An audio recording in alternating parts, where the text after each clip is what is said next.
नमस्कार। सियासत और शासन ये सिर्फ चुनाव जीतने की बात नहीं है। ये जमीन और वहां के लोगों के बीच लगातार चलने वाला एक संवाद है। और जानते हैं, इस संवाद में जो आंकड़े होते हैं ना, वो सिर्फ नंबर नहीं होते। वो असल में आकांक्षाओं, शिकायतों और उम्मीदों की एक जीती जागती कहानी कहते हैं। तो आज हम झारखंड की खिजरी विधानसभा सीट के इन्हीं आंकड़ों की गहराई में उतरेंगे और उस कहानी को समझने की कोशिश करेंगे। देखिए, खिजरी की पहचान इसकी मिट्टी से है।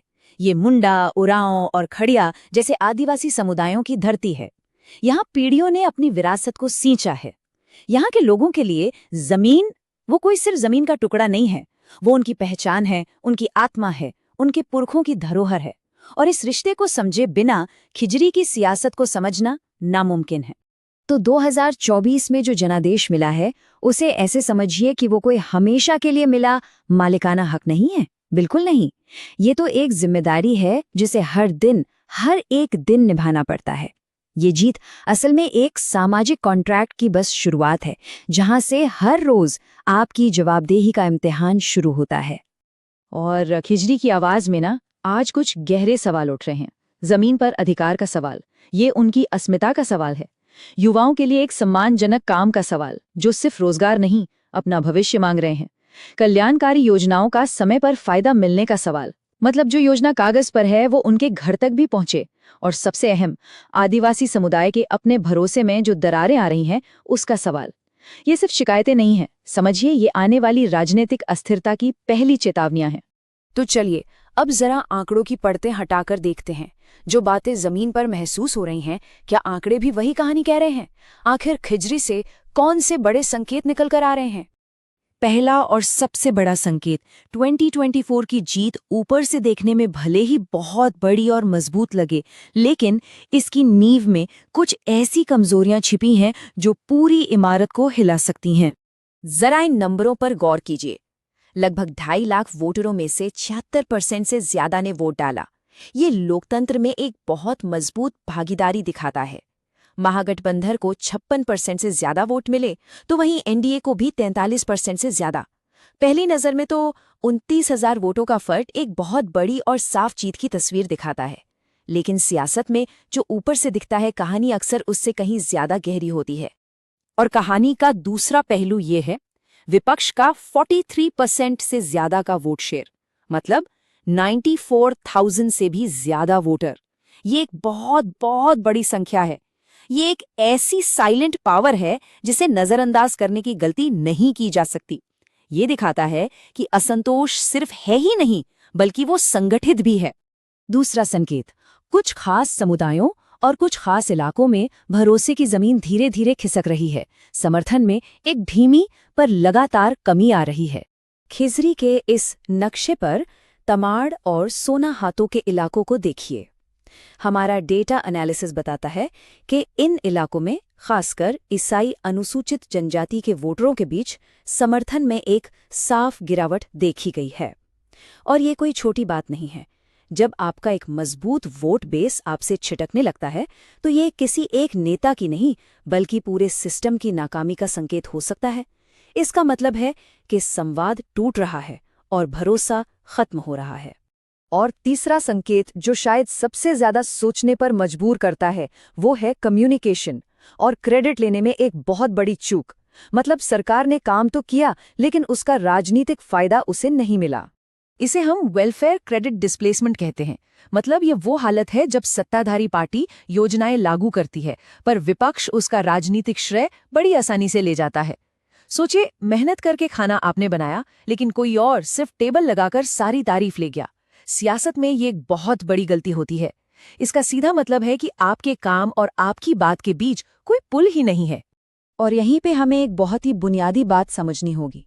एक नागरिक की जानकारी के आधार पर सही फैसला लेने की जो क्षमता होती है ना, वो ना सिर्फ उनके अपने सम्मान के लिए, बल्कि पूरे लोकतंत्र की सेहत के लिए जरूरी है।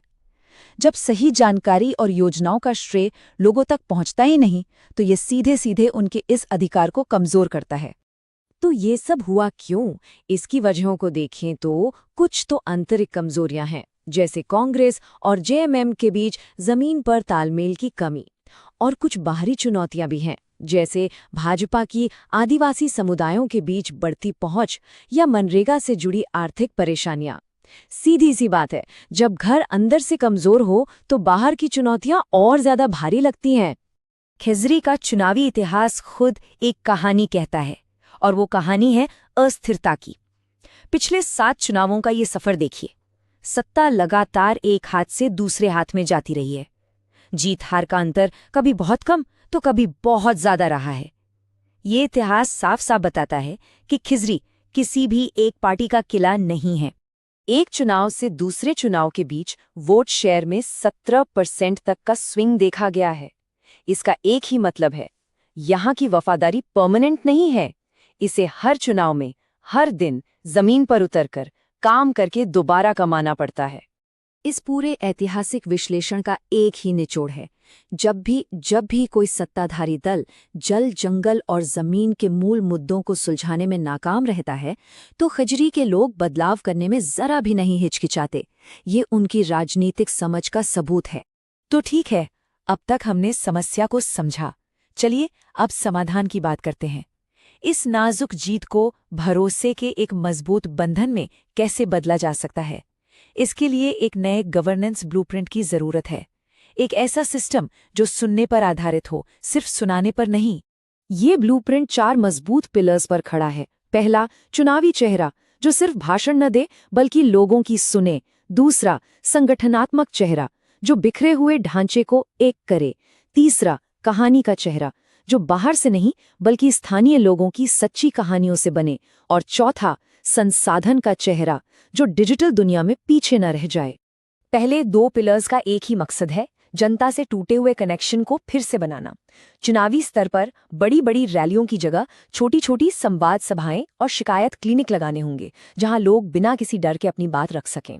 और संगठन के लेवल पर एक मंडल कमांड ग्रिड और जॉइंट पंचायत सेल बनाने होंगे, ताकि कांग्रेस और जेएमएम के बीच जमीनी तालमेल की कमी हमेशा के लिए खत्म हो सके। अगले 2 पिलर्स कहानी और कम्युनिकेशन की लड़ाई जीतने के लिए हैं। एक असली कहानी की जरूरत है जिसे स्थानीय लोग अपनी आवाज दें। हमारे जंगल हमारा न्याय जैसे अभियानों को नई जान फूंकनी होगी। और डिजिटल लेवल पर व्हाट्सएप और इंस्टाग्राम के लिए एक मजबूत वॉर रूम चाहिए, जो सिर्फ अपनी बात न कहे बल्कि गलत सूचनाओं का तुरंत जवाब भी दे। और ये जो हम प्लान की बात कर रहे हैं, ये कोई हवाई बात नहीं है। ये सीधा सीधा लोगों की असल समस्याओं के डेटा पर आधारित है। इस हीट मैप को देखिए।